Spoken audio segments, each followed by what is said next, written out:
ದೋಖಾ ವಿಶೇಷ ಚರ್ಚೆ. ನಾನು ರಮಾಕಾಂತ್.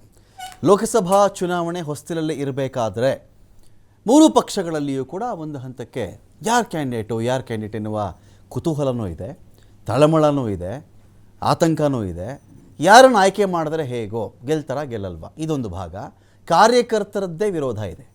ಅನೇಕ ಕಡೆಗಳಲ್ಲಿ ಹಾಲಿ ಸಂಸದರ ಕಾರ್ಯವೈಖರಿ ವಿರುದ್ಧವಾಗಿ ಕಾರ್ಯಕರ್ತರದ್ದೇ ಸಿಟ್ಟಿದೆ. ಇವರಿಗೆ ಟಿಕೆಟ್ ಯಾವುದೇ ಕಾರಣಕ್ಕೂ ಕೊಡಬಾರದು, ಕೊಟ್ಟರೆ ನಾವೇ ಸೋಲಿಸ್ತೀವಿ ಅಂತ ಹೇಳೋ ಕಥೆ ಕೂಡ ಸದ್ಯಕ್ಕೆ ರಾಜ್ಯದಲ್ಲಿ ಹೆಚ್ಚಿನ ಎಂ ಪಿಗಳಿರ್ತಕ್ಕಂಥ BJP ಪಕ್ಷದಲ್ಲಿ ಈ ಒಂದು ಸಮಸ್ಯೆಯನ್ನು ನೋಡ್ತಾ ಇದ್ದೀವಿ. ಅಟ್ ದ ಸೇಮ್ ಟೈಮ್ ಕಾಂಗ್ರೆಸ್ಗೆ ಯಾರನ್ನು ನಾವು ಆಯ್ಕೆ ಮಾಡೋದು? ಅಮ್ಮಯ್ಯ ದಮ್ಮಯ್ಯ ಅಂತ ಇದ್ದಾರೆ. ಯಾರುಗಳಿಗೆ? ಸಚಿವರುಗಳಿಗೆ. ಬಂದ್ಬಿಟ್ರಪ್ಪ ನಿಂತ್ಕೊಳ್ಳಿ, ಇಲ್ಲ ನಾನು ಬರಲ್ಲ, ಮಿನಿಸ್ಟರ್ ಆಗಿ ಇರ್ತೀನಿ, ನಾನು ಡೆಲ್ಲಿಗೆ ಹೋಗಿ ಅಲ್ಲೇನು ಮಾಡಲಿ, ನಾನು ಡೆಲ್ಲಿಗೆ ಹೋಗಲ್ಲ, ನಾನು ಇಲ್ಲೇ ಇರ್ತೀನಿ, ಇಲ್ಲ ಬಂದುಬಿಡ್ರಿ ನೀವೇ, ಕಷ್ಟ ಬೇರೆಯವ್ರಿಗೂ, ನೀವು ಫೇಸ್ ಕಷ್ಟ ಅಂತ ಅವ್ರಿಗೆ. ಇದರ ನಡುವೆ ಈಗ ಮಂಡ್ಯನೇನು ಮಾಡೋಣ, ತುಮಕೂರನ್ನೇನು ಮಾಡೋಣ, ಕೋಲಾರ ಏನು ಮಾಡೋಣ ಅಂತ ಒಂದು ಕಡೆ JDSಗೆ ಆ ಒಂದು ವಿಚಾರ ಕೂಡ ಇದೆ. ಮಂಡ್ಯನ, ಹಾಸನ, ಕೋಲಾರನ, ತುಮಕೂರ ಅಂತ JDS ಕೂಡ ಒಂದು ವಿಚಾರ ಇದೆ. ಬಹುತೇಕ ಒಂದು ಇದರಲ್ಲಿ 3 ಕ್ಷೇತ್ರಗಳಂತೂ JDSಗೆ ಪಕ್ಕ ಅಂತ ಹೇಳ್ತಾ ಇದ್ದಾರೆ. ಹಾಗಾಗಿ ಕ್ಯಾಂಡಿಡೇಟ್ಗಳ ವಿಚಾರದಲ್ಲಿ ಏನೇನು ಚರ್ಚೆಗಳು ಈ 3 ಪಾರ್ಟಿಗಳ ನಡುವೆ ನಡೀತಾ ಇದೆ, ಆಡಳಿತಾರೂಢ BJP ಏನು ಸಮಸ್ಯೆ ಫೇಸ್ ಮಾಡ್ತಾ ಇದೆ, ತನ್ನ ಟ್ರಂಪ್ ಕಾರ್ಡ್ಗಳಂತ ಹೇಳಿ ಕೆಲವು ತಿಂಗಳುಗಳ ಹಿಂದೆ ಮಾತನಾಡ್ತಾ ಇದ್ದಂಥ BJPಗೆ ಟ್ರಂಪ್ ಕಾರ್ಡ್ ಬಿಟ್ಬಿಡಿ, ಅವರದ್ದೇ ಪಾರ್ಟಿಯಲ್ಲಿರ್ತಕ್ಕಂಥ ಕಾರ್ಯಕರ್ತರು ಆ ಕ್ಯಾಂಡಿಡೇಟ್ಗಳನ್ನು ವಿರುದ್ಧವಾಗಿ ಹಾಕೋದೇ ಬೇಡ ಅಂತ ಮಾತಾಡ್ತಾ ಇದ್ದಾರಲ್ಲ, ವೈ? ಇದು BJP ಒಳಗಿನ ತಾಕಲಾಟಗಳ, ಅವರು ಕೆಲಸ ಮಾಡಿಲ್ಲ ಅಂತನ? ಇದೊಂದು ಭಾಗ. ಕಾಂಗ್ರೆಸ್ಗೆ 10 ಲಾಂಗ್ ಇಯರ್ಸ್ 10 ಸುದೀರ್ಘ ವರ್ಷಗಳು ಒಂದು MP ಕ್ಯಾಂಡಿಡೇಟು ಸೆಲೆಕ್ಟ್ ಮಾಡೋ ದೃಷ್ಟಿಯಿಂದ ಇಷ್ಟು ಪರದಾಟ. ಮಾರ್ಚ್ ಬಂದರೂ ಯಾಕಿದೆ? ಕ್ಯಾಂಡಿಡೇಟ್ ಇಲ್ಲ ಅನ್ನೋದು ಬೇರೆ, ಎಫೆಕ್ಟಿವ್ ಕ್ಯಾಂಡಿಡೇಟ್ ಅನ್ನೋದು ಬೇರೆ. ಯಾಕೆ ಬರ್ತಾ? ಎಲ್ಲ ವಿಚಾರಕ್ಕೆ ಸಂಬಂಧಪಟ್ಟಂತೆ ಡಿಬೇಟ್ ಶುರು ಮಾಡ್ತೀನಿ. ಅದಕ್ಕಿಂತ ಮುಂಚಿತವಾಗಿ ಕೆಲವು ನಾಯಕರು ಮಾತಾಡಿದ್ದಾರೆ ನೋಡಿ.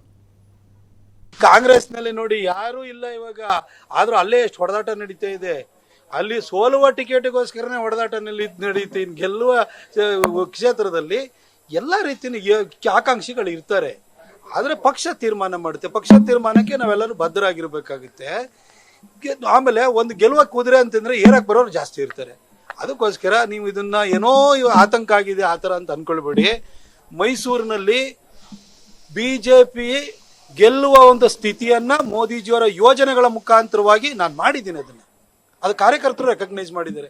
ಮೋದಿಜಿಯವರ ಮತ್ತೆ ದೇಶಕ್ಕೆ ಪ್ರಧಾನಿ ಆಗಬೇಕು, ಅದಷ್ಟೇ ನನ್ನ ಉದ್ದೇಶ. ನಮ್ಮ ಗುರಿ ಇರುವಂಥದ್ದು ಪ್ರತಿಯೊಬ್ಬರು 28 ಕ್ಷೇತ್ರನೂ ಗೆಲ್ಲಬೇಕು, ನಾವು ಮೋದಿಜಿಯವ್ರನ್ನ ಮತ್ತೆ ಪ್ರಧಾನಿ ಮಾಡಬೇಕು ಅನ್ನೋದಷ್ಟೇ ನಮ್ಮ ಉದ್ದೇಶ ಇರೋದು. ನಮ್ಮ ಮೋದಿಯವರ ಹೆಸರಲ್ಲಿ ಗೆದ್ದಿರೋನು, ಮೊದಲನೇ ಸರಿ ಗೆದ್ದಿದ್ದು ಮೋದಿಯವರ ಹೆಸರಲ್ಲೇ, 2ನೇ ಸರಿ ಗೆದ್ದಿದ್ದು ಮೋದಿ ಹೆಸರಿನಲ್ಲೇ, 3ನೇ ಸರಿನೂ ಕೂಡ ಮೋದಿಯವರ ಹೆಸರಿನಲ್ಲೇ ಗೆಲ್ಲೋನು. ಮೋದಿಜಿಯವರು ಎಲ್ಲಾ ಅಂಶಗಳನ್ನು ಪರಿಗಣನೆ ತೆಗೆದುಕೊಂಡು ಅವ್ರ ನಿರ್ಧಾರ ತೆಗೆದುಕೊಳ್ತಾರೆ. ಅವ್ರ ಹೆಸರಿನಲ್ಲಿ ಗೆದ್ದವನು ನಾನೇ ಊರಿಗೆಲ್ಲ ಪಟೇಲ ಅಂತ ಹೇಳಕ್ಕಾಗಲ್ಲ. ಅವ್ರ ಹೆಸರು ನೋಡಿ, ನಮ್ಮ ಪಾಲಿಗೆ, ನಮ್ಮ ಪಕ್ಷದ ಪಾಲಿಗೆ ಮೋದಿಜಿ ದೇವರಿದ್ದಂಗೆ. ಚುನಾವಣೆ ಅಂತಂದ್ರೆ ಆಕಾಂಕ್ಷಿಗಳು ಇರ್ತಾರೆ, ಒಂದು ಹುದ್ದೆಗೆ ಆಕಾಂಕ್ಷಿಗಳು ಇರ್ತಾರೆ. ತುಂಬಾ ಕಾರ್ಯಕರ್ತರಿಗೆ ಪ್ರತಿಯೊಬ್ಬ ಇರುತ್ತೆ. ರಾಜಕೀಯ ಅಂದ್ರೆ ಎಲ್ಲರೂ ಗೆಲ್ಲುವ ಸೀಟನ್ನ ಎಲ್ಲರೂ ಕೇಳ್ತಾರೆ. ಸೀಟ್ ಗೆಲ್ಲುವಾಗ ಗೊಂದಲಗಳು ಆಗೇ ಆಗ್ತವೆ. ಇದಕ್ಕೆ ಚುನಾವಣೆಗೆ ಸಂಬಂಧ ಇರಲ್ಲ. ಕೊನೆಗೂ ನಮ್ಮ ಕೇಂದ್ರದ ಚುನಾವಣಾ ಮಂಡಳಿ ಯಾವ ನಿರ್ಧಾರ ತಗೊಳುತ್ತೆ ಆ ನಿರ್ಧಾರಕ್ಕೆ ನಾವು ಬರ್ತೀವಿ. ತಾವು ಸ್ಪರ್ಧೆ ಮಾಡ್ತೀರಾ ಮೇಡಮ್? ನಾನು ಸ್ಪರ್ಧೆ ಮಾಡೇ ಮಾಡ್ತೀನಿ. ಇರುತ್ತೆ. ರಾಜಕೀಯ ಅಂದ್ರೆ ಎಲ್ಲರೂ ಗೆಲ್ಲುವ ಸೀಟನ್ನ ಎಲ್ಲರೂ ಕೇಳ್ತಾರೆ. 25 ಲೋಕಸಭಾ ಕ್ಷೇತ್ರ ನಾವು JDS ಗೆಲ್ತೇವೆ. ಸರ್, ಈಗ ಹಾಲಿ MP ಗಳಲ್ಲಿ ಟಿಕೆಟ್ ಕೈ ತಪ್ಪು ಭೀತಿ ಇದೆ, ಆತರ ಪ್ರಯೋಗ ಮಾಡ್ತೀರಾ ಸರ್?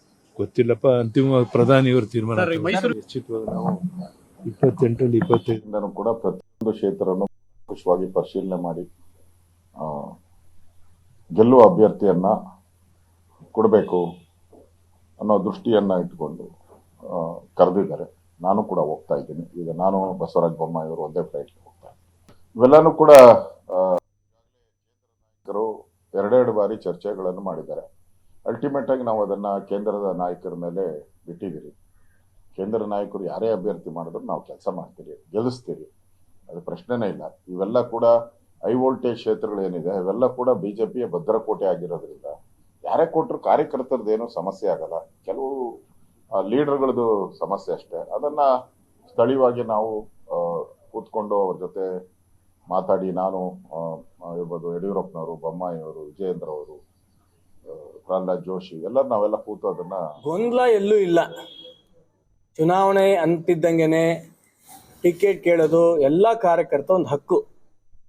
ಹೈಕಮಾಂಡ್ ನಿಶ್ಚಯ ಮಾಡಿ ಯಾರಿಗೆ ಟಿಕೆಟ್ ಅನ್ನತ್ತೋ ಉಳಿದವರು ಅವರೆಲ್ಲರಿಗೂ ಕೂಡ ಸಹಕಾರ ಕೊಡುವಂಥ ವ್ಯವಸ್ಥೆ ಭಾರತೀಯ ಜನತಾ ಪಕ್ಷದ ಮುಂಚಿನೂ ಕೂಡ ಇದೆ. ಇವತ್ತು ಸಂಜೆನೂ ಕೂಡ ದೆಹಲಿಯಲ್ಲಿ CEC ಮೀಟಿಂಗ್ ಇರೋದ್ರಿಂದ ನನಗೆ ಸಂಪೂರ್ಣವಾದಂಥ ವಿಶ್ವಾಸ ಇದೆ. ನಮ್ಮೆಲ್ಲರ ಗುರು ಹಿರಿಯರ ಆಶೀರ್ವಾದದಿಂದ ಖಂಡಿತವಾಗಿಯೂ ಈ ಬಾರಿ ನನಗೆ ಹಾವೇರಿ ಲೋಕಸಭಾ ಕ್ಷೇತ್ರದಿಂದ ಟಿಕೆಟಿನ ನಿರೀಕ್ಷೆ ನನಗಿದೆ. ಸಿಗದೆ ಹೋದೆ ಅಂತ ಪ್ರಶ್ನೆನೇ ಬರಲ್ಲ. ಯಾವುದೇ ಕಾರಣಕ್ಕೂ ಆ ಪ್ರಶ್ನೆ ಉದ್ಭವ ಆಗಲ್ಲ. 100ಕ್ಕೆ 100 ವಿಶ್ವಾಸ ಇದೆ.